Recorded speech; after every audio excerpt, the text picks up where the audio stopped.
En 1970, une jeune fille disparut à Disneyland lors d'une visite chez sa mère. Un instant, elle prenait des photos avec un personnage costumé, l'instant d'après, elle disparaissait dans la foule et on ne la revit plus jamais. Malgré des années de recherche désespérées, toutes les pistes furent abandonnées et l'affaire devint un mystère non résolu. Mais 20 ans plus tard, après de graves inondations en Californie du Sud, un agriculteur inspectant ses terres près du parc d'attractions découvrit une chose choquante partiellement enfouie dans une canalisation d'égout asséchée, une preuve qui allait enfin révéler la vérité troublante sur ce qui était réellement arrivé à la jeune fille disparue. Le soleil matinal perçait à peine les fins rideaux du modeste appartement de Marilyn Alberg à Buena Park, en Californie.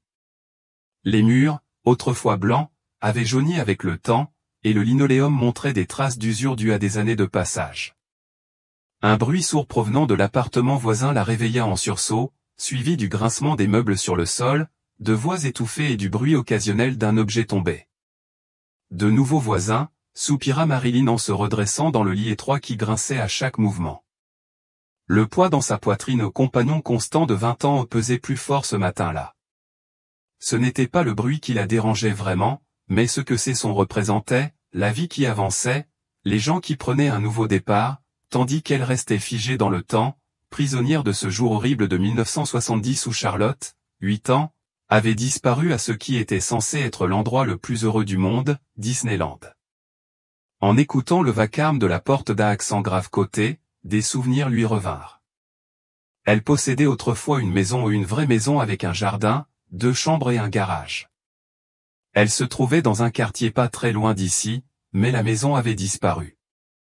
La pression financière était devenue trop lourde, absence du travail pour des recherches, embauche de détectives privés, impression de prospectus. Tout cela s'était accumulé. Mais plus que l'argent, la maison était devenue un musée de la douleur. Emménager dans cet appartement était censé l'aider à guérir, à enfin lâcher prise. Mais le visage de Charlotte apparaissait encore dans ses rêves chaque nuit, et pendant ses heures d'éveil, elle voyait sa fille dans chaque fille blonde qu'elle croisait dans la rue. 20 ans et la blessure était aussi vive que si elle s'était produite hier. Elle se dirigea vers la salle de bain en traînant les pieds, pensant se rafraîchir et peut-être se présenter aux nouveaux voisins. Avant qu'elle puisse faire un pas de plus, le téléphone sur sa table de chevet sonna. Elle jeta un coup d'œil à l'identification de l'appelant, l'inspecteur Nolan Berea. Cela faisait des mois qu'elle n'avait pas eu de ses nouvelles. Elle décrocha le combiné d'une main tremblante. « Allô ? Marilyn, c'est Nolan Berea. » Sa voix était prudente, mesurée. « Asseyez-vous. » Elle s'affaissa sur le bord du lit. « Qu'est-ce qu'il y a ? » On a trouvé quelque chose en rapport avec l'affaire Charlotte. La pièce sembla basculer. Après toutes ces années de fausses pistes et d'impasses, elle avait appris à se protéger par le pessimisme. Je n'ai pas besoin de ça, Nolan. Chaque petite chose que tu trouves ne mène nulle part. Je ne peux pas continuer à m'infliger ça. C'est différent, Marilyn. C'est important. Nous avons besoin que tu viennes sur les lieux pour identifier certains éléments. Malgré elle, elle sentit une lueur d'espoir. Que as-tu trouvé ? Un fermier qui possède des terres près de Disneyland a découvert une vieille mallette de rangement ou une valise. À l'intérieur se trouvait un costume de personnage et ce qui semble être une robe d'enfant. Marilyn, on dirait la robe que Charlotte portait ce jour-là au parc. Le téléphone faillit lui glisser des mains, elle le serra plus fort. Tu es sûr ? Pourquoi moi ? Toi seul peux confirmer que c'est bien le sien. Nous envoyons un agent te chercher. Peux-tu être prête dans 15 minutes ? La réponse fut à peine chuchotée, oui. Je serai prête. Après avoir raccroché, Marilyn s'activa avec une détermination soudaine. Elle enfila rapidement un pantalon et un chemisier, sans se soucier de leur pli. En récupérant son sac, son regard tomba sur le vieil appareil Polaroid posé sur sa commode où elle l'avait gardé toutes ces années, incapable de s'en séparer, même si elle l'utilisait rarement. C'était le même appareil qu'elle avait utilisé ce jour-là à Disneyland. Sur un coup de tête, elle le prit, vérifia le compartiment à pile où il était mort, bien sûr, et fouilla dans son tiroir à bric-à-brac jusqu'à ce qu'elle trouve des piles neuves. Les remplaçant d'une main tremblante, elle pensa que l'appareil pourrait être utile pour documenter leur découverte. Fidèle à sa parole, un policier arriva exactement 15 minutes plus tard. Il l'aida à monter dans la voiture de patrouille. Le site est à Stanton, lui dit-il alors qu'il quittait le complexe, près d'un canal d'égout asséché qui longe la limite extérieure de Disneyland. Stanton, pas loin du tout. Charlotte aurait pu être si proche toutes ces années. Le trajet ne dura que 10 minutes, mais il lui sembla des heures. À leur arrivée, Marilyn constata que la scène était déjà animée. Les policiers avaient bouclé une zone près du canal en béton, et elle pouvait voir des gens en uniforme prendre des photos et des mesures. Du ruban jaune flottait dans la brise matinale. L'inspecteur Berea la rejoignit alors qu'elle sortait de la voiture. Il paraissait plus âgé que dans ses souvenirs, ses cheveux étaient plus gris que bruns, ses yeux creusés de rides profondes. 20 ans les avaient vieillis tous les deux. Marilyn, merci d'être venue. Je veux vous présenter James Beckett. C'est lui qui a trouvé la valise. Un homme buriné, la soixantaine, s'avança, casquette à la main, le visage profondément hâlé et les mains rugueuses et calleuses. Madame, dit James d'une voix douce, je suis vraiment désolé pour votre fille. Quand j'ai vu ce qu'il y avait dans cette valise, j'ai immédiatement appelé la police. Dis-lui ce que tu m'as dit, a demandé le détective Berea. James s'éclaircit la gorge. Je suis venu ce matin inspecter mon terrain, il y a eu une grosse inondation la semaine dernière et je voulais voir les dégâts. Le canal d'égout qui traverse ma propriété est à sec depuis des années, mais l'inondation a emporté une grande partie des sédiments accumulés. C'est là que je l'ai vu, une valise rouge partiellement enfouie dans la boue. Allez-y, l'encouragea le détective. Au début, j'ai cru que c'était juste des ordures, mais quelque chose m'a semblé bizarre. C'était vieux, vraiment vieux. Quand je l'ai ouvert, il marqua une pause, déglutissant difficilement. Il y avait ce costume à l'intérieur. Un costume de lapin, comme ceux qu'on portait au parc d'attractions. Et en dessous, une robe de petite fille, bleue à fleurs. Tout était délavé et couvert de terre. L'eau s'était infiltrée au fil des ans. Quand j'ai vu cette robe, j'ai su qu'il s'était passé quelque chose de grave. C'est là que je vous ai appelé. L'inspectrice Berea toucha doucement le coude de Marilyn. Êtes-vous prête à regarder? Elle hocha la tête, méfiante à sa voix. Ils la conduisirent là où plusieurs techniciens médico-légaux avaient disposé les objets sur une bâche bleue. La valise rouge était posée sur le côté où son cuir était craquelé et délavé, mais c'est son contenu qui, étalé à côté, fit céder les genoux de Marilyn. Puis-je les toucher, demanda-t-elle d'une voix à peine audible. Nous avons rassemblé toutes les preuves nécessaires, a déclaré l'une des techniciennes en lui tendant ses gants en latex. Soyez prudente. Les mains tremblantes, Marilyn enfila ses gants et s'agenouilla près de la bâche. La robe était presque méconnaissable, ce qui était autrefois bleu poudre était maintenant d'un gris trouble, et les marguerites brodées étaient à peine visibles. Mais en la soulevant délicatement et en vérifiant les coutures de la doublure intérieure, elle sut que c'était la sienne. Des larmes coulèrent sur son visage. C'est la robe de Charlotte. Je l'ai faite moi-même. Vous voyez? Elle désigna une petite imperfection dans l'ourlet. J'ai dû refaire cette partie parce que je m'étais trompé de mesure. Elle déposa soigneusement la robe et se tourna vers le costume. La tête de lapin était grotesque dans sa décomposition, sa fourrure autrefois blanche avait jauni et s'était emmêlée, le rembourrage s'était effondré et les yeux en maille étaient brisés, créant l'illusion de paupières closes. L'inspectrice Berea lui tendit une photo qu'elle leur avait donnée 20 ans plus tôt. Sur celle-ci, Charlotte, rayonnante, se tenait aux côtés d'un lapin blanc devant le château de la Belle au bois dormant, les mains jointes. Ce costume, dit Marilyn à travers ses larmes, est différent de celui de la photo. Le tissu a subi les intempéries, expliqua le détective.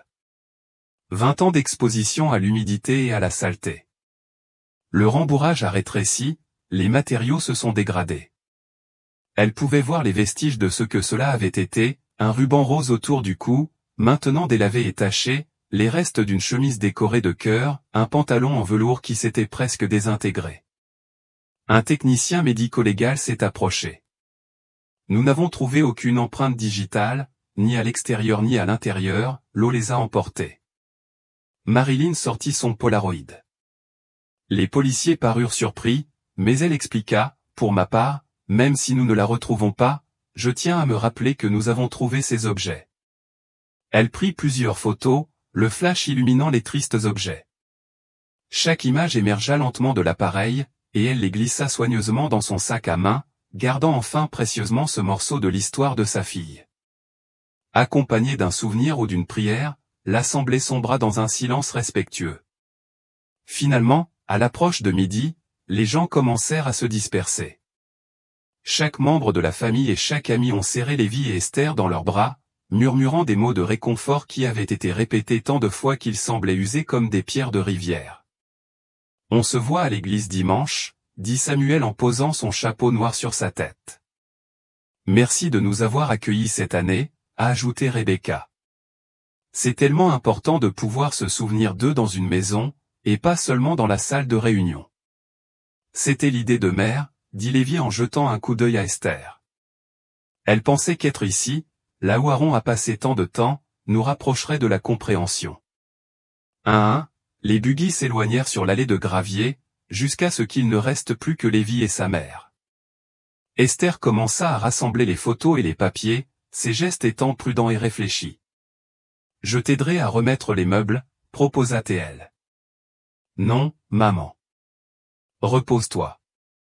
Je te ramènerai à la maison et je m'en occuperai moi-même plus tard. » Lévi se dirigea vers le tiroir de la cuisine. Ses doigts retrouvèrent le poids familier de 2 clés en laiton sur un simple anneau, l'une pour la maison d'Aaron, l'autre pour la ferme abandonnée sur la parcelle de terrain qu'Aaron avait possédée. Elles étaient froides dans sa paume, inutilisées depuis des mois. Ils se dirigèrent vers sa voiture où l'une des rares concessions au monde moderne que leur ordnung autorisait était que Lévi conserve une voiture pour son entreprise de fabrication de meubles. Il aida Esther à s'installer sur le siège passager, le cœur lourd d'une année passée sans réponse. Alors qu'il parcourait la courte distance qui les séparait de sa petite maison, sur la propriété familiale, il ne pouvait s'empêcher de penser à ce gilet de police accroché au linge de sa belle-sœur, une note lumineuse et incongrue dans ce qui aurait dû être une matinée ordinaire 10 ans plus tôt. Après l'avoir déposé, Lévi décida de se rendre directement chez Aaron. Il ne lui fallut que 10 minutes pour parcourir les routes de campagne qu'il avait évitées. La vue de la propriété vide ne manquait jamais de susciter des émotions difficiles. En s'engageant dans l'allée envahie par la végétation, il remarqua l'érable planté par Aaron qui dominait le porche, ses branches raclant le toit. La clé tournait avec difficulté dans la serrure. À l'intérieur, l'air était vicié et lourd de poussière. Des rectangles pâles sur les murs marquaient les emplacements des tableaux. Ribka avait emballé la plupart des objets de valeur et personnels après la première année, lorsque l'espoir du retour de la famille commença à s'estomper. Lévi commença ses recherches aux endroits évidents. Le placard du couloir ne rapporta que des crottes de souris et quelques cintres. Le débarras attenant à la cuisine, où Myriam avait rangé ses conserves, était vide, à l'exception d'étagères poussiéreuses. Il gravit l'escalier étroit, chaque marche craquant sous son poids. La porte de la chambre principale était entr'ouverte. Le cadre du lit était toujours dépourvu de son matelas, comme il l'avait laissé entendre il y a des années, mais au pied du lit se trouvait un coffre en bois, dont il se souvenait. Lévi s'agenouilla à côté et souleva le couvercle. Les gonds protestèrent, mais tinrent bon. À l'intérieur, Ribka avait soigneusement rangé des objets qui devaient sembler trop personnels pour être jetés mais trop douloureux pour être gardés à la vue de tous les jours, une chemise de travail d'homme portant encore la forme des épaules d'Aaron, un cheval en bois pour enfants, usé par les manipulations, et, soigneusement plié sur le dessus, le gilet de police fluorescent. Il le souleva avec précaution. Police était inscrit dans le dos en lettres réfléchissantes, et sur le devant, un petit patch indiquait « Pébrené » avec une couture soignée. Le gilet était propre, soigneusement lavé et séché par Myriam 10 ans auparavant. Lévi referma doucement le coffre et se leva, gilet à la main. Il sortit son téléphone portable ou autre indispensable et fit défiler la liste jusqu'au numéro personnel de l'agent Brenet. Ils avaient échangé leurs coordonnées des années auparavant, lorsque Brenet avait participé à une enquête sur des faits de vandalisme dans le magasin de meubles. Le téléphone sonna 4 fois avant de tomber sur la messagerie. Le message d'accueil familier de Brenet lui demandait de laisser un message.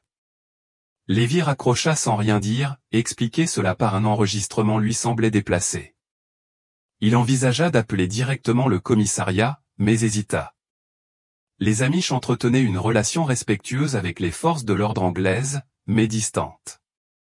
L'idée de devoir composer un numéro et de s'expliquer devant un répartiteur avec la possibilité d'être transféré plusieurs fois lui semblait pire que d'attendre.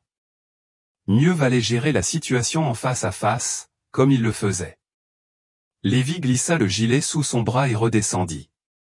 Il ferma la maison à clé et se dirigea vers sa voiture, puis s'arrêta.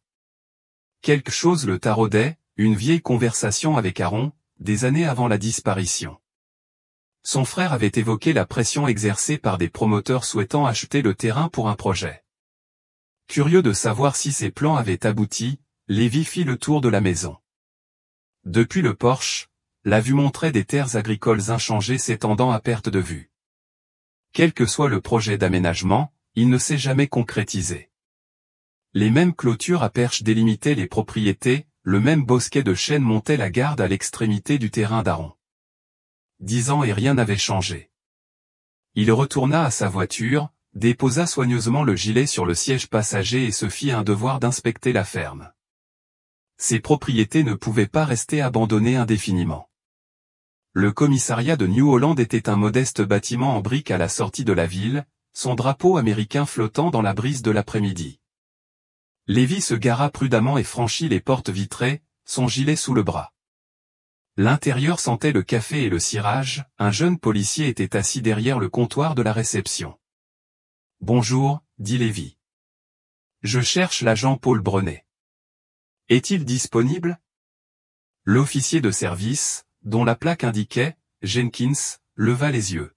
« Brenet ? Il est sur le terrain depuis midi environ. Puis-je vous aider ou prendre un message ?» Lévy déplaça le gilet dans ses mains. « C'est une affaire personnelle. J'ai quelque chose qui lui appartient, d'il y a longtemps. » Jenkins haussa les épaules. Difficile de dire quand il sera de retour. Peut-être dans 1 heure, peut-être à la fin de son service. Je peux prendre tes coordonnées et lui demander de te rappeler. Non, merci, dit Lévy. Je réessayerai plus tard. Je préfère régler ça en personne. Comme tu veux, répondit Jenkins en retournant à son écran. Il est généralement là le matin si tu veux essayer demain. Lévy hocha la tête et quitta la gare. De retour dans sa voiture, il resta assis un moment à réfléchir à ses options. La ferme avait encore besoin d'être inspectée, et puisqu'il était déjà dans le coin, il pourrait revenir plus tard dans la journée ou demain matin. Il quitta la ville en voiture, empruntant la route sinueuse qui menait aux propriétés plus rurales. La ferme d'Aaron se trouvait sur 40 acres de bonne terre, à l'écart de la maison, à environ 15 minutes de là, dans la campagne. À mi-chemin, passant devant une bande de fermes amish, il remarqua quelque chose d'anormal chez les Yodé. 2 hommes en uniforme sombre se tenaient près d'un camion noir, et Jacob reculait, les mains levées en signe de défense. Lévy s'arrêta immédiatement et sortit de sa voiture. En s'approchant, il entendit des voix s'élever. « Je vous l'ai dit hier et avant-hier, » disait Jacob avec un accent anglais prononcé, « cette terre n'est pas à vendre. Elle appartient à ma famille depuis des générations. L'un de nous fait une offre, » répondit un homme en uniforme. Sa tenue était bleu foncé ou noir, mais sans écusson, ni numéro de badge, ni aucune pièce d'identité, et elle est plus que généreuse. Vous pourriez acheter un terrain ailleurs. Un terrain plus intéressant. Il n'y a pas de meilleure terre que celle que Dieu nous a donnée à cultiver, répondit fermement Jacob. S'il te plaît, quitte ma propriété. Le deuxième homme s'approcha, menaçant. Vous, Amish, vous croyez pouvoir rester assis indéfiniment sur des terrains de valeur, sans rien apporter au progrès, à l'économie? Y a-t-il un problème? Demanda Jacob d'une voix calme et résolue. Les plis au-dessus du front, la ligne des joues, le menton, sur la photo originale, le lapin avait l'air heureux et amical. Mais ces modifications. Il s'est arrêté de parler. Quoi? Insista Marilyn. Celui qui a fait ça voulait que ça paraisse triste, ou peut-être même effrayant, peut-être pour effrayer quelqu'un. Mais ce n'est que mon opinion. Marilyn sentit un frisson. Le ravisseur avait-il modifié le costume pour effrayer Charlotte, pour la punir d'une manière ou d'une autre? Son esprit commença à s'embrouiller dans de sombres possibilités, et elle se força à se concentrer. Elias étudiait toujours attentivement les photos. Soudain, il se redressa. Attends ici, je crois me souvenir de quelque chose. Il disparut dans une arrière-salle. Au bout d'un moment, elle l'entendit revenir. Il portait plusieurs objets, qu'il déposa soigneusement sur la table basse, un nez boutonné semblable à celui de la photo, des lunettes à monture ronde et un morceau de papier jauni. « Qu'est-ce que c'est » demanda Marilyn. « Je viens de m'en souvenir, » dit Elias, la voix pleine d'excitation. « Il y a des années, quelqu'un est venu avec ce croquis. Il voulait qu'on retouche un costume pour qu'il s'accorde. J'ai la mémoire courte maintenant et je ne m'en suis pas occupé personnellement, j'avais du personnel à l'époque, et je leur confiais généralement les retouches.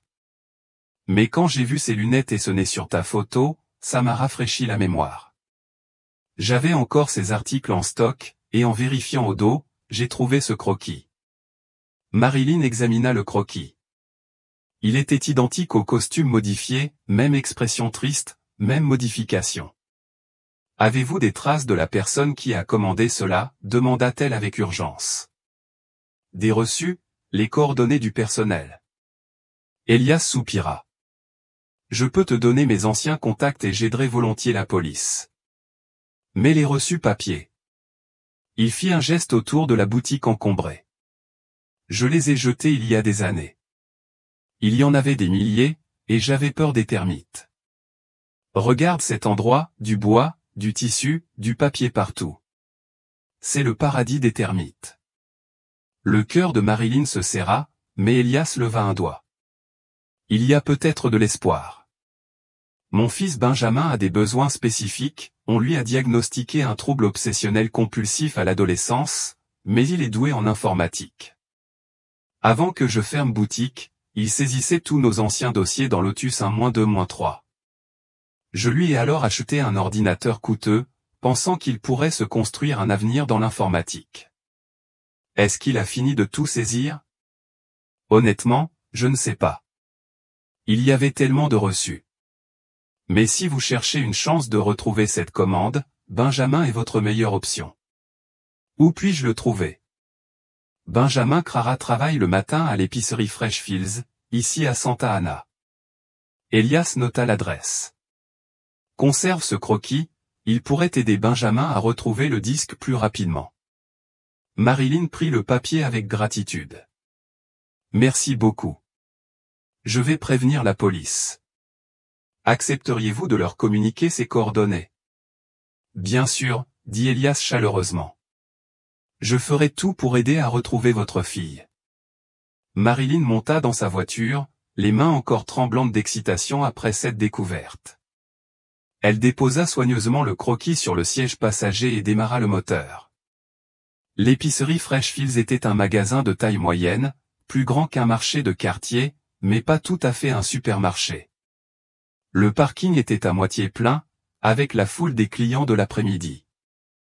Marilyn se gara et entra par les portes automatiques, accueillie par l'odeur familière des fruits et légumes et des viennoiseries. Plusieurs employés en tablier vert circulaient dans le magasin. Elle s'est approchée d'une caisse vide où une femme d'âge moyen rangeait des sacs de course. « Excusez-moi, » dit Marilyn. « Je cherche Benjamin Crara. Travaille-t-il ici ?» Le caissier sourit. « Oh, Ben, oui. Il fait le stock aujourd'hui. Il devrait être quelque part dans les allées, ou peut-être dans la réserve à l'arrière. » Merci. Marilyn parcourut le magasin, scrutant chaque allée. Elle le trouva au rayon conserve, rangeant méthodiquement des boîtes de soupe avec un espacement précis. C'était un homme mince d'une trentaine d'années, portant le tablier vert du magasin sur une chemise impeccablement repassée. Son badge indiquait « Benjamin K. »« Benjamin Crara » demanda-t-elle. Il leva les yeux, clignant des yeux derrière ses lunettes à monture métallique. « Oui. Puis-je vous aider ?» Sa voix était douce, prudente. « Salut, je suis Marilyn Alberg. Je reviens de la boutique de ton père. » Son expression s'est immédiatement teintée d'inquiétude. « Mon père a-t-il des ennuis ? Il va bien ? » Non, non, il va bien, lui assura Marilyn. En fait, il m'aide. J'étais là justement, et il a dit que tu pourrais peut-être m'aider aussi. Benjamin ajusta une canette légèrement décalée, puis lui accorda toute son attention. Elle remarqua qu'il ne semblait pas la reconnaître, ce qui signifiait qu'il n'avait probablement pas vu les nouvelles du matin.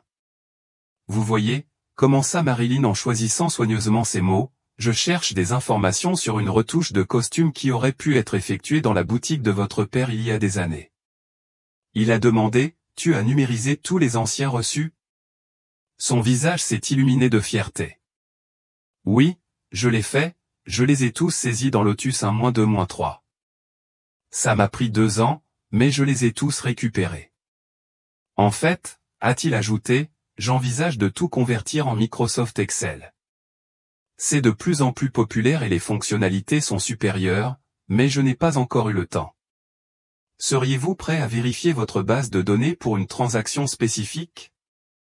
Benjamin jeta un coup d'œil à sa montre ou une Casio numérique qu'il gardait parfaitement synchronisée.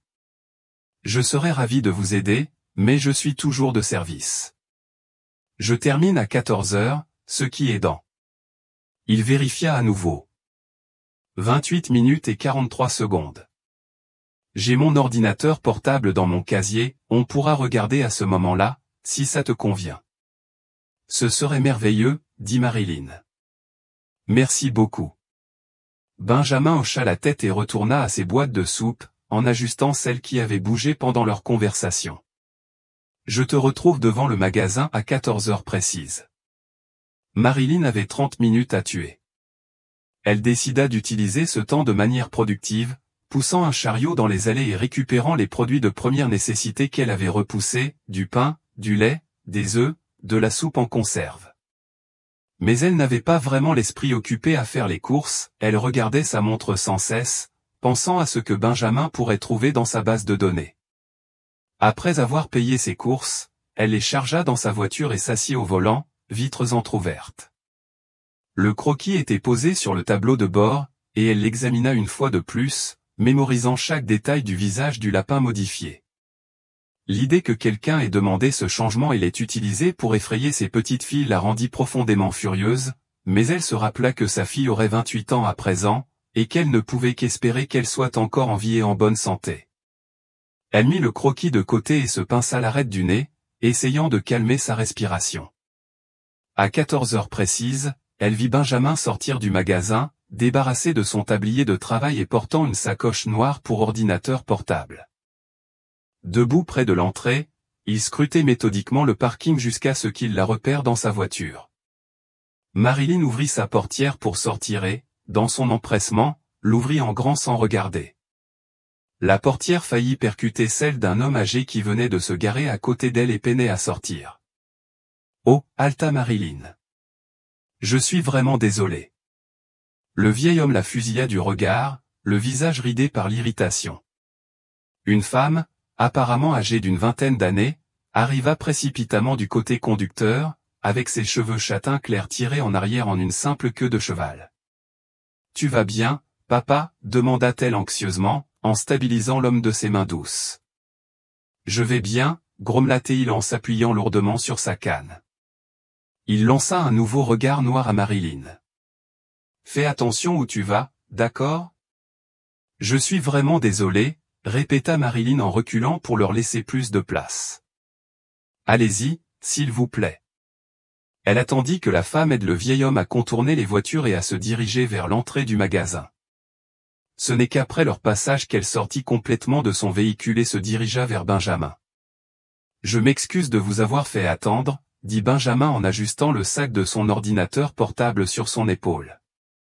L'ordinateur semblait lourd et encombrant, c'était un de ses premiers modèles à peine portables.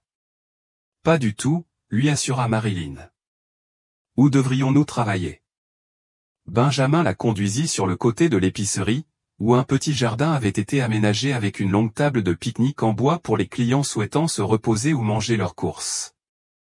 Ils s'assirent l'un en face de l'autre, et Benjamin déballa soigneusement son ordinateur portable. Ce sera fastidieux, prévint-il en allumant la machine. La base de données contient toutes les transactions de 1965 à 1985, soit 20 ans de reçus. L'écran de l'ordinateur s'anima, affichant le fond noir et le texte blanc de Lotus 1-2-3, dans la police d'écriture habituelle des machines à écrire. Les doigts de Benjamin survolèrent le clavier avec une aisance acquise. Il faut chercher des modifications datant de 1970 ou d'avant, dit Marilyn en lui montrant le croquis. Quelque chose impliquant un costume à tête de lapin. Benjamin a étudié attentivement le croquis, puis a commencé à configurer les paramètres de recherche. Je vais d'abord filtrer par année, puis rechercher dans les champs de description des mots-clés comme altération, lapin, costume et tête. Ils se penchèrent ensemble sur l'écran, parcourant des centaines d'entrées. Le temps semblait ralentir tandis qu'ils vérifiaient méthodiquement chaque correspondance possible. Benjamin surlignait les entrées, développait les champs de détail, vérifiait les descriptions, puis passait à autre chose. 45 minutes passèrent, puis 1 heure. Les yeux de Marilyn commençaient à brûlure à force de fixer l'écran. Quand Benjamin se redressa soudain, il dit « Tiens, la voix tendue par l'excitation, regarde ça. » L'entrée était datée du 15 mai 1970. Dans le champ de description, on pouvait lire « Modification de costume, remplacement du bouton de nez, édition de lunettes, couture du visage, mesure de la tête de lapin, 24 pouces de circonférence, 18 pouces de hauteur. » C'est ça, souffla Marilyn. Qui a commandé ça? Benjamin fit défiler la page jusqu'à la section client. Là, en lettres blanches sur fond noir, un nom figurait, Raoul Driffaut. Mode de paiement, espèces. Raoul Driffaut. Marilyn répéta le nom, le mémorisant. Benjamin, tu as réussi. C'est exactement ce dont nous avions besoin. La police doit être informée immédiatement. Benjamin rayonnait de fierté. Je suis content que ma maladie puisse aider quelqu'un pour une fois. Les gens trouvent généralement agaçante ma gestion obsessionnelle des dossiers. Marilyn était en train d'attraper son téléphone lorsqu'un bruit sourd retentit sur le parking, puis un autre, le bruit du métal sur le métal. Qu'est-ce que c'est? Demanda Benjamin en levant les yeux de son ordinateur. Je n'aime vraiment pas ce bruit. Marilyn se leva et marcha rapidement vers l'entrée du magasin. Les bruits provenaient de l'endroit où elle s'était garée. Au coin de la rue, elle s'arrêta, sous le choc. Le vieil homme à la canne claquait à plusieurs reprises la portière de sa voiture contre la sienne, l'ouvrant et la fermant avec une force délibérée. Entre deux coups, il frappait le pneu de sa canne à 3 pieds. « Papa, arrête !» suppliait la femme en essayant de l'éloigner. « S'il te plaît, monte dans la voiture. » Et, cria Marilyn en courant vers eux. « Qu'est-ce que vous faites? » Arrêtez. La femme réussit à pousser son père sur le siège passager et à fermer la portière. Elle se tourna vers Marilyn, le visage rouge de gêne et d'autre chose, la peur. « Je suis vraiment désolé, » dit la femme, les mains tremblantes en ouvrant son portefeuille. « Il ne va pas bien. S'il vous plaît, laissez-moi payer les dégâts. » La femme tâtonna avec ses billets, ce qui prit un temps inhabituellement long. Finalement, elle sortit un billet de $20 et le tendit à Marilyn. « Non, ce n'est pas nécessaire, » dit Marilyn, remarquant l'hésitation de la femme, comme si $20 était trop cher. « Vraiment, ce n'est pas grave. » Mais la femme saisit la main de Marilyn et y glissa le billet. « S'il vous plaît, » dit-elle, et Marilyn vit des larmes lui monter aux yeux. Sans un mot de plus, la femme se précipita vers le siège conducteur. Alors que la voiture reculait, Marilyn l'aperçut s'essuyant les yeux du revers de la main. Quelque chose dans son geste, sa façon de bouger fit penser à Marilyn à la caissière de tout à l'heure, qui était sortie, attirée par l'agitation. « Ça va, madame ?» demanda-t-elle. « Je suis vraiment désolé pour votre voiture », dit le caissier. Monsieur Driffaut n'a pas l'air aussi contrarié d'habitude. Il a toujours été discret, réservé. C'est un de nos clients réguliers. Marilyn sentit le monde basculer. « Comment disais-tu qu'il s'appelait ?» Monsieur Driffaut, répéta le caissier. Raoul Driffaut. C'est un homme bien. Il doit passer une mauvaise journée. Marilyn n'arrivait plus à respirer. Elle baissa les yeux vers le billet de $20 qu'elle tenait à la main et son cœur faillit s'arrêter. Au dos, d'une écriture tremblante, un seul mot était écrit, à l'aide. La femme dans la voiture aux cheveux châtain clair, la fin de la vingtaine, l'âge idéal où pouvait-elle être Charlotte, murmura-t-elle.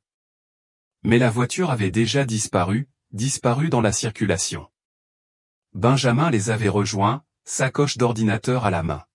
« Je travaille à l'arrière », dit-il en secouant la tête.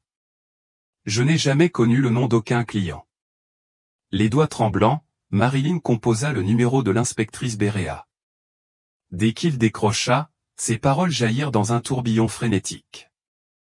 Il dut l'interrompre, l'exhortant à ralentir, puis lui demanda fermement ce qu'elle avait fait. Elle expliqua comment elle était allée à Santa Ana, avait rendu visite au Taylor et s'était arrêtée à l'épicerie. Je l'ai trouvé, Raoul Driffaut. Il était justement à l'épicerie Freshfields, et Nolan, je crois que ma fille était avec lui. Elle avait écrit, à l'aide, sur une facture. Vous devez venir maintenant. En moins de 15 minutes, des véhicules de police ont convergé vers l'épicerie Freshfields. L'inspecteur Béréat est arrivé avec son partenaire, l'inspecteur Mills, et un autre agent de patrouille, soit 3 agents au total. Ils ont rapidement pris le contrôle des lieux et interrogé Benjamin et le caissier, témoins de l'incident. Nous ne conservons pas les adresses des clients, expliqua la caissière en s'excusant, mais je peux imprimer ce que monsieur Driffaut a acheté aujourd'hui. Elle se précipita vers sa caisse et réimprima le ticket de caisse. Marilyn l'étudia par-dessus l'épaule du détective Béréat, 2 gallons d'essence, des flocons d'avoine, des céréales diverses, des conserves, des fruits, rien qui semblait inhabituel pour une course à l'épicerie. « Que pouvez-vous nous dire sur cet homme ?» demanda l'inspecteur Mills au caissier. « Il habite quelque part dans les montagnes, » dit-elle. « C'est tout ce que je sais vraiment. Lui et sa fille sont très discrets. Ils viennent environ une fois par mois pour faire leurs courses, paient toujours comptant, ne causent jamais de problème, enfin, jusqu'à aujourd'hui. » L'inspecteur Béréat se tourna vers Marilyn. « Avez-vous bien examiné leur voiture, marque, modèle, plaque d'immatriculation ? » « Non, je suis désolé, » dit-elle. Benjamin prit la parole. C'était une Ford Crown Victoria beige 4 portes de 1984. Je n'ai pas vu la plaque d'immatriculation. J'étais distrait par le bruit qu'il faisait avec les portières. L'inspecteur a immédiatement pris sa radio. Centrale, ici l'inspecteur Béréat. Je veux que vous contactiez le DMV. Nous recherchons un certain Raoul Driffaut, propriétaire d'une Ford Crown Victoria beige de 1984. Nous avons besoin d'une adresse enregistrée au plus vite. Pendant qu'ils attendaient, Benjamin montra au policier l'entrée de la base de données qu'il avait trouvée. L'inspecteur Mills prit des notes détaillées tandis que l'inspecteur Béréat coordonnait les opérations avec le répartiteur. Après quelques minutes de tension, la radio se remit à crépiter. Inspecteur, une recherche effectuée par le DMV révèle qu'un certain Raoul Driffaut possède une Crown Victoria beige de 1984.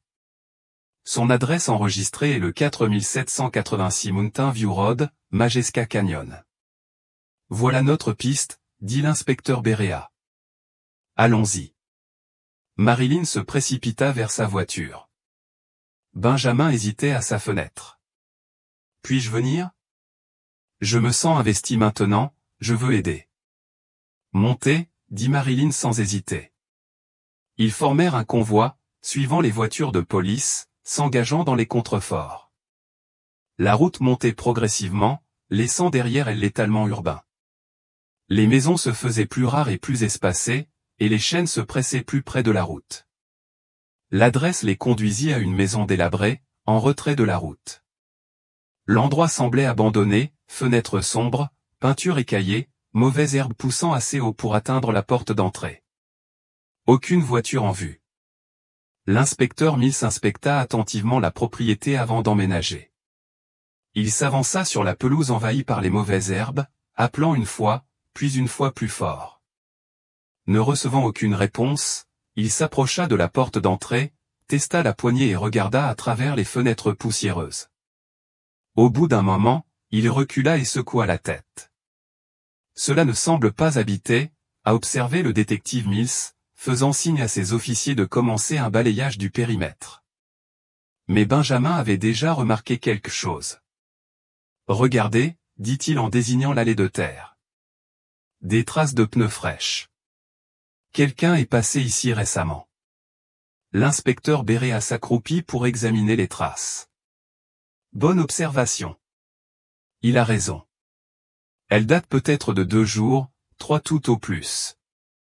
Mais regardez cet endroit, les mauvaises herbes, la décrépitude.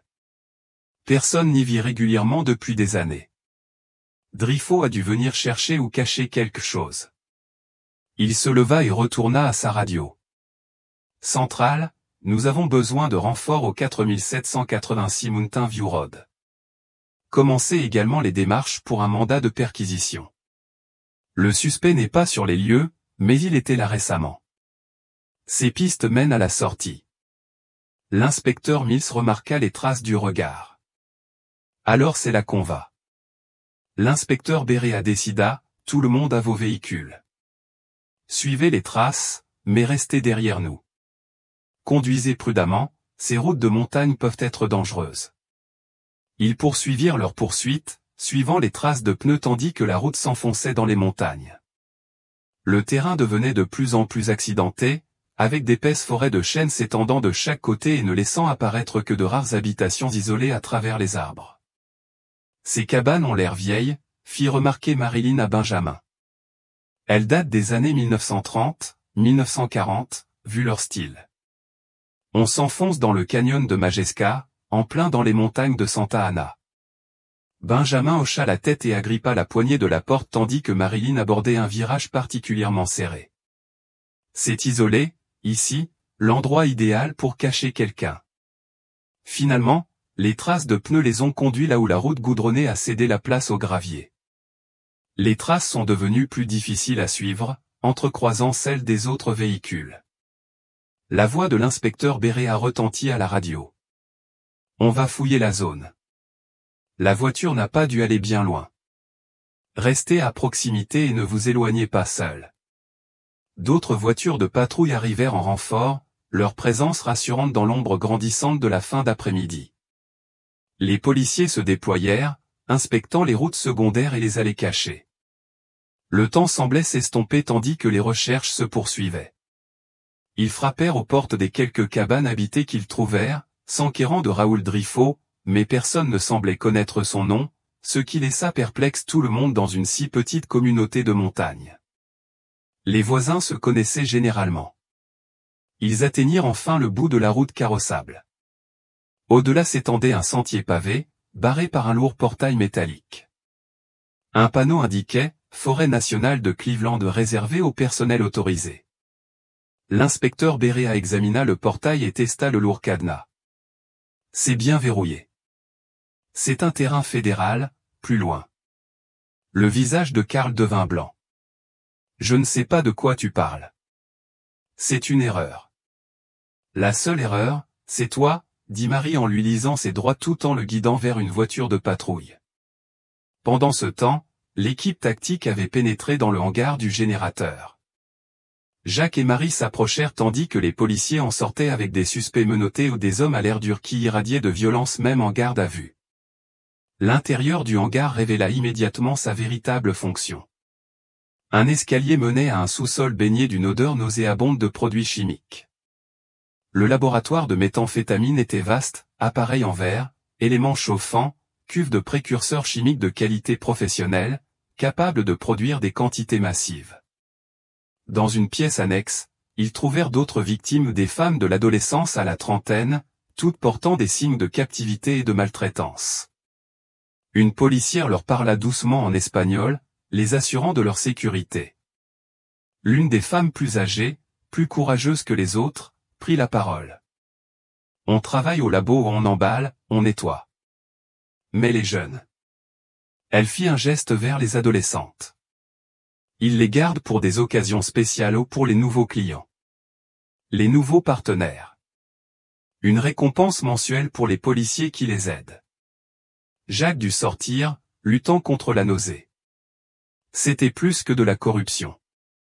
C'était maléfique, systématique et protégé par ceux-là même qui avaient juré de servir. Les équipes médicales sont arrivées, escortant délicatement les victimes jusqu'aux ambulances. Le convoi d'arrestation a commencé à se remplir de suspects. Les équipes chargées des preuves ont envahi le laboratoire, documentant tout.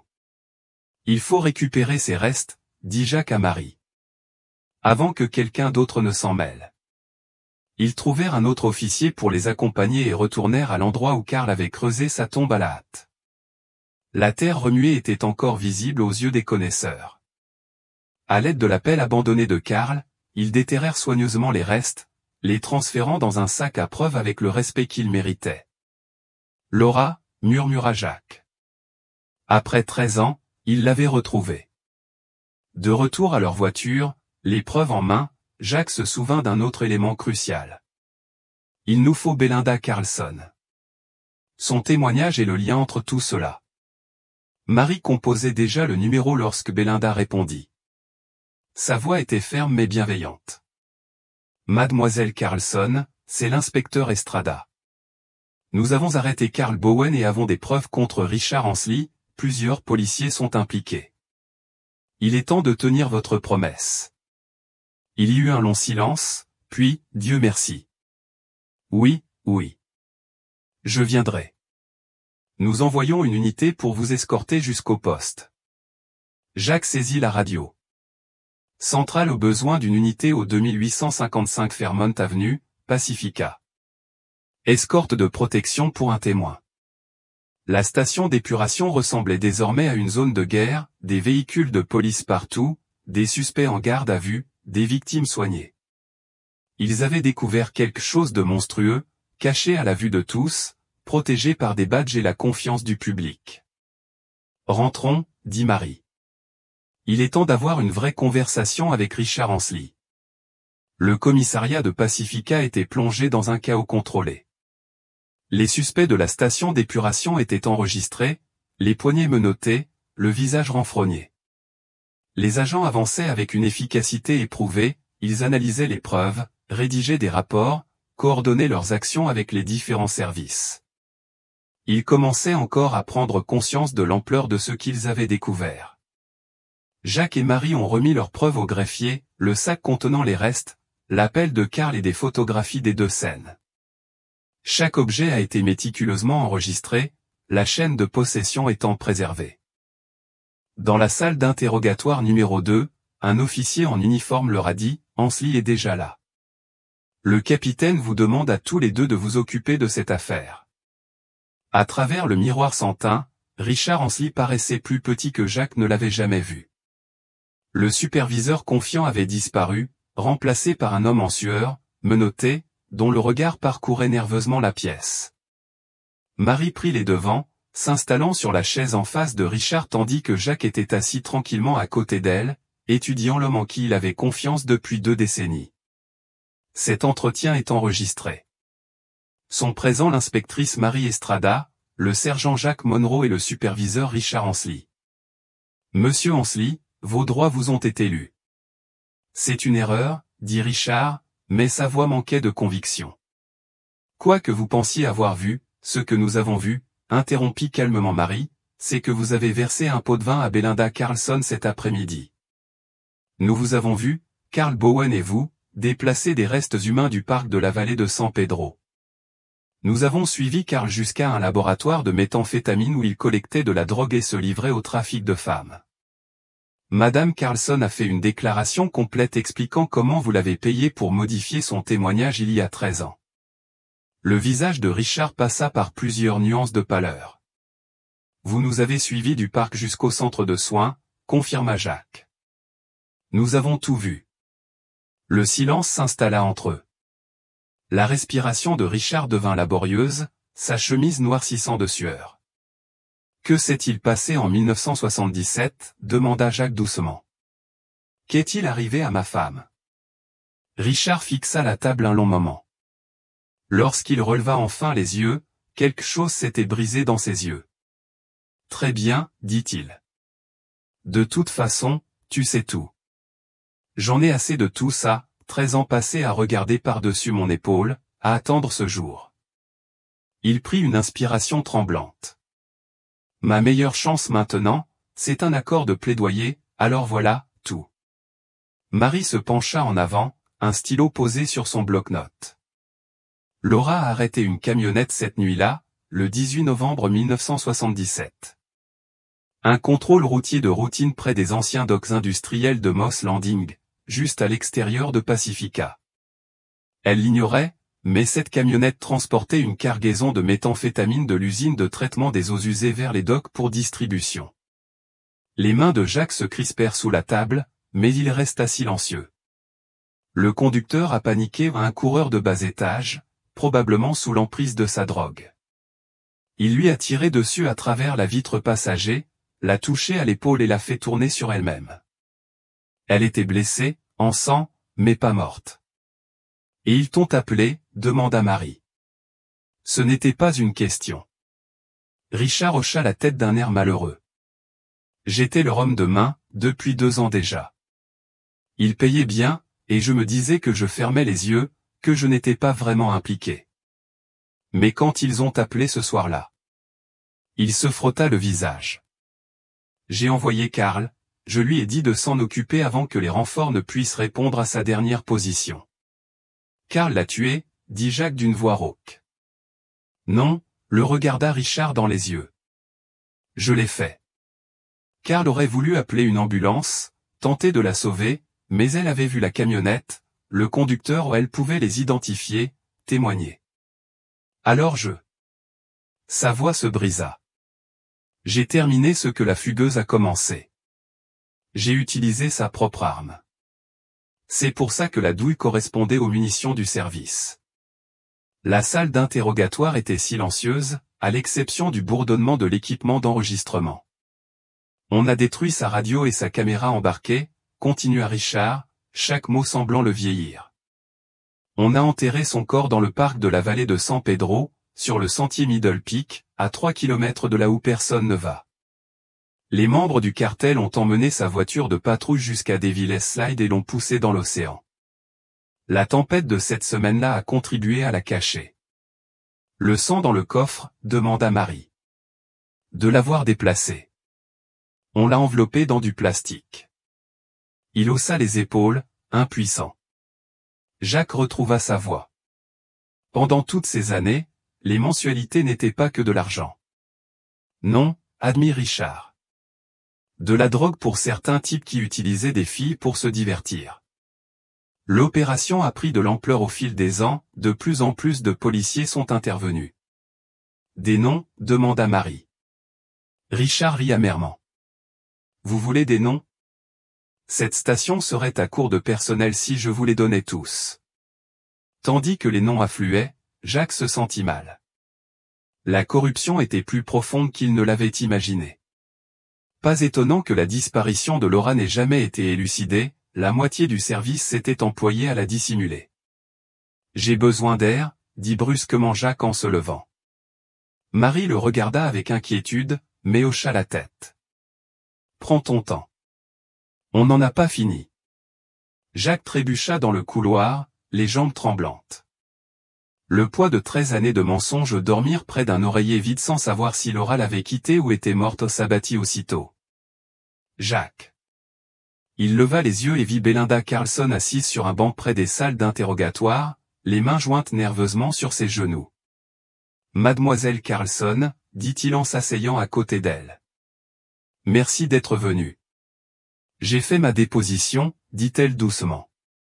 Je leur ai tout raconté sur cette nuit-là, les menaces et les pots de vin de Richard, tout.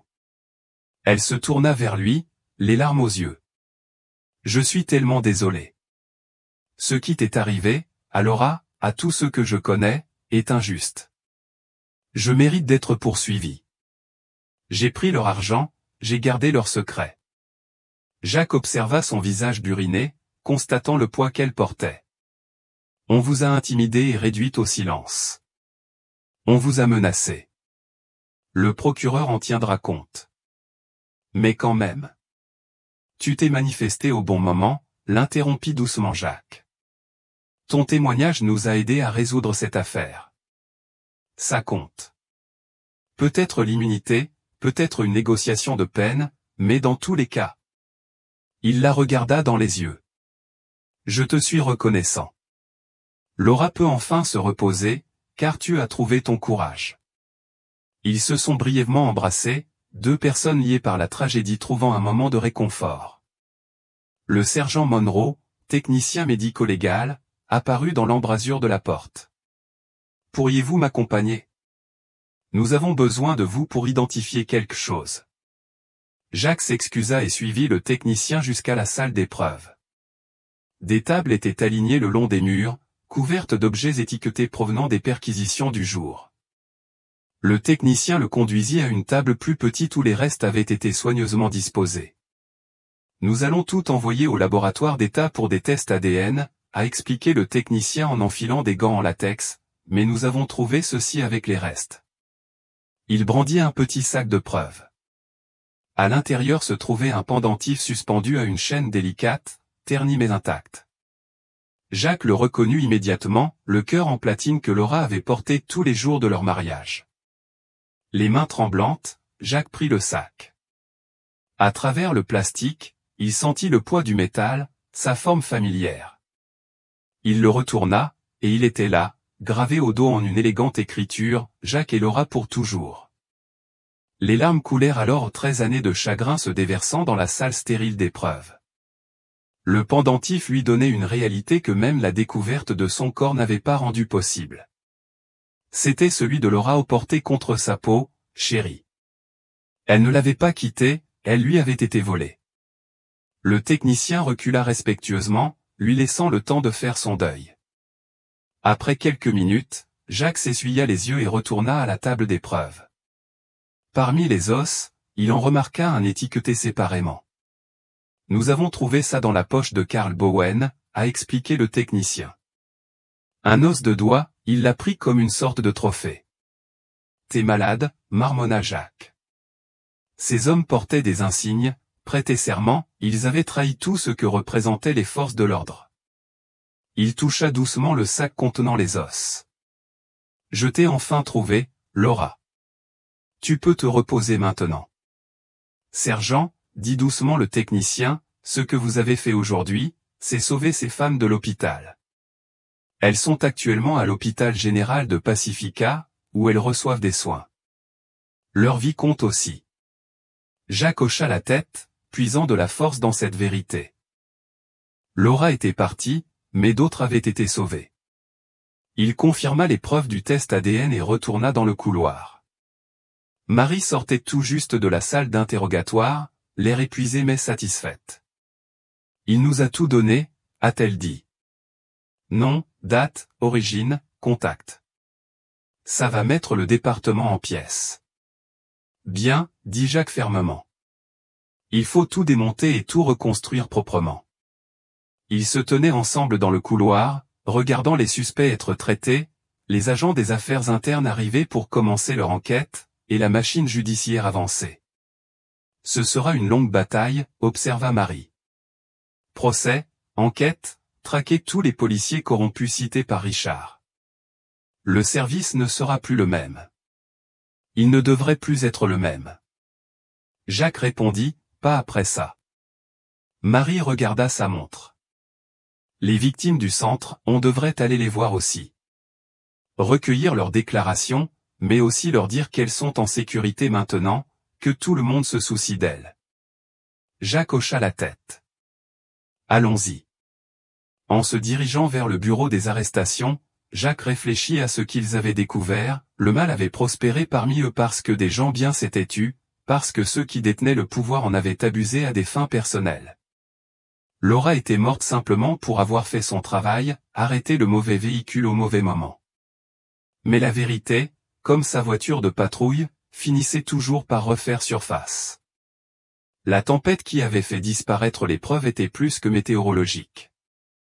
C'était la tempête de la conscience chez des personnes comme Belinda, la tempête de la détermination chez des officiers comme Marie, la tempête de la justice qui exigeait des comptes pour des péchés longtemps cachés. Le badge signifiait quelque chose ou il devait signifier quelque chose. Et pour Laura, pour les femmes qu'ils allaient sauver aujourd'hui, pour la communauté qui leur faisait confiance, ils veilleraient à ce qu'ils le fassent à nouveau. Elle s'accrochait à ses vêtements. Les inspecteurs Berea et Mills arrivèrent 40 minutes plus tard. Ils la guidèrent vers une petite pièce privée.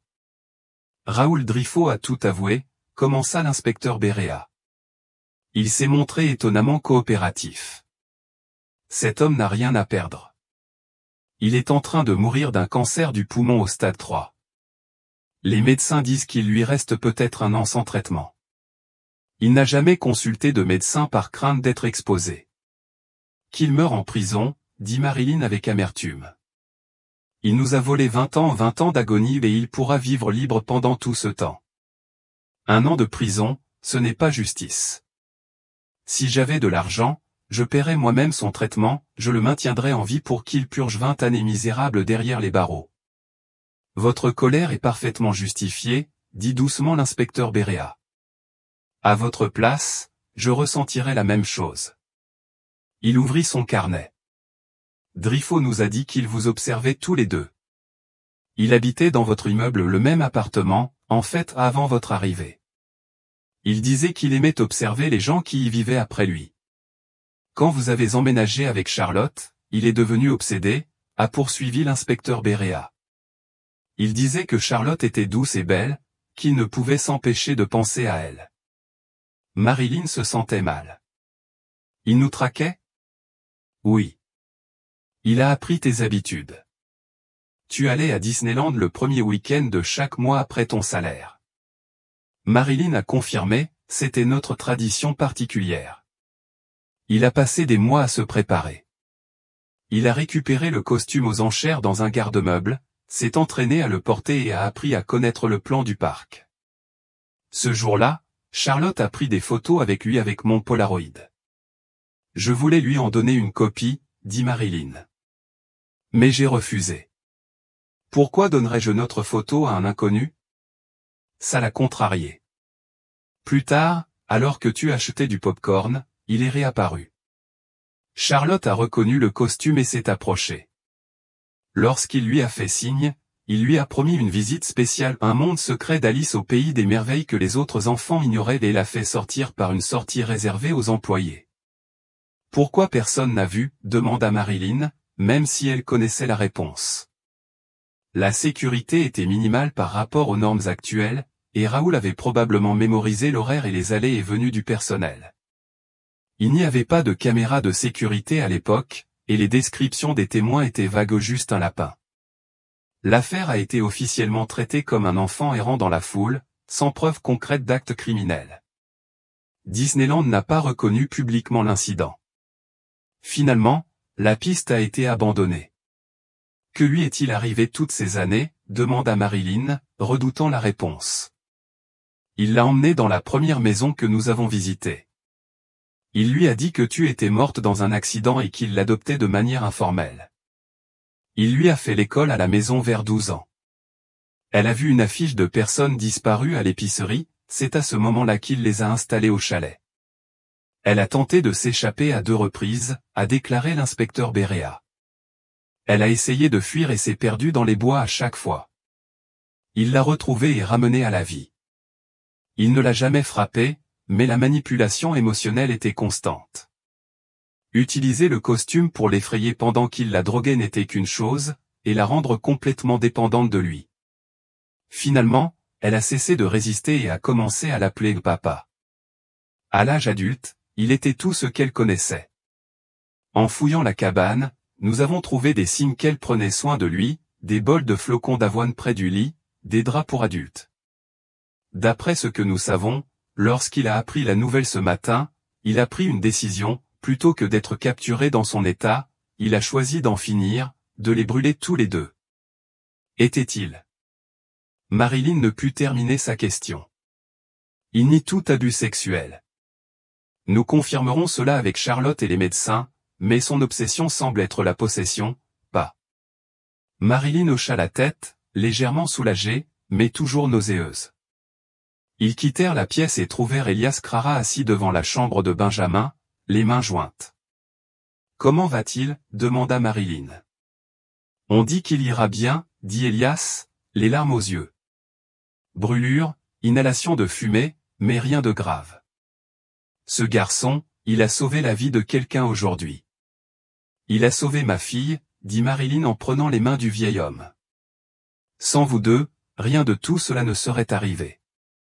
Merci. Un médecin en tenue chirurgicale s'approcha. Vous êtes la mère de Charlotte? Oui. L'état des deux patients est stable. Benjamin présente des brûlures au 2e degré au bras et une légère inhalation de fumée. Les brûlures de Charlotte sont plus étendues, ses chevilles, là où se trouvaient les chaînes, et des lésions de la gorge dues à la fumée. Tous deux nécessiteront plusieurs semaines de traitement. Y avait-il un signe de? Marilyn ne pouvait pas le dire. Aucune trace d'abus sexuel, dit doucement le médecin. Vous pouvez les voir maintenant, mais seulement brièvement, ils ont besoin de repos. Ils entrèrent d'abord dans la chambre de Charlotte. Elle était allongée, calée, des tubes à oxygène dans le nez, des bandages sur les bras et les jambes. Lorsqu'elle vit Marilyn, ses yeux se remplirent de larmes. « Maman » murmura-t-elle d'une voix rauque. « Tu m'as tellement manqué. »« Ma fille » dit Marilyn en prenant délicatement la main débandée de Charlotte. Je n'ai jamais cessé de la regarder. Je voulais rentrer à la maison, dit Charlotte. Mais je n'y suis jamais parvenue. Au bout d'un moment, je me suis convaincu que tu étais morte. C'était plus facile que d'espérer, jusqu'à ce matin, quand je t'ai vu aux informations. Le détective Béréa a demandé doucement, comment avez-vous vu les nouvelles si vous viviez dans cette cabane? On allait faire le ménage dans la vieille maison une fois par an, expliqua Charlotte. Raoul insistait. C'est là qu'il alluma la télé pour vérifier si elle fonctionnait encore. Quand il vit le reportage sur la découverte du costume, il paniquait. On retourna précipitamment au chalet. Il voulait y rester, mais il devint paranoïaque, c'est pour ça qu'on alla faire le plein. Pourquoi ne t'es-tu pas échappé? Demanda Marilyn. Il te faisait confiance, le visage de Charlotte se décomposa. Après 20 ans, j'avais appris à vivre avec. Je le plaignais, il était vieux, malade. Je pensais qu'à sa mort, je pourrais prendre un nouveau départ. Je suis tellement désolé, maman. Tu n'as pas à t'excuser, dit Marilyn fermement. Ce que tu as vécu, c'est le syndrome de Stockholm. On peut s'attacher à ceux qui nous ont blessés. J'ai vécu un peu la même chose avec ton défunt père. Ils se dirigèrent vers la chambre de Benjamin, assis dans un fauteuil roulant, les bras bandés. Son père lui tenait la main. Charlotte, dit Marilyn, voici Benjamin et Elias Crara. C'est grâce à eux que nous t'avons trouvé. Benjamin a risqué sa vie pour te sauver. Charlotte regarda Benjamin avec émerveillement. Merci, murmura-t-elle. Je suis juste content que tu sois en sécurité, dit Benjamin en ajustant nerveusement ses lunettes. Une infirmière apparut. Une photo, dit-elle en voyant le polaroid de Marilyn. Ensuite, tout le monde se reposera. Ils s'installèrent, Charlotte dans son lit, Marilyn à côté d'elle, Benjamin dans son fauteuil roulant, Elias derrière lui. L'infirmière prit l'appareil et prit la photo. Alors que l'image se développait lentement, Marilyn pensait à l'étrange chaîne d'événements, une inondation révélant une valise cachée, un vieux tort reconnaissant des coutures altérées, un jeune homme atteint de TOC dont la tenue méticuleuse des dossiers a fourni un nom crucial, chaque personne jouant un rôle essentiel. Parfois, dit-elle doucement, on ne sait jamais comment nos actions peuvent aider quelqu'un. Elias, tu as conservé ce croquis. Benjamin, tu as préservé ces archives. Sans vous deux, Charlotte serait toujours perdue. Le Polaroid, une fois développé, révélait 4 visages, 2 visages réunis après des décennies, 2 visages qui avaient rendu ces retrouvailles possibles. Ce n'était pas une photo parfaite, ils étaient bandés, épuisés, dans une chambre d'hôpital stérile, mais pour Marilyn, c'était la plus belle photo qu'elle ait jamais prise.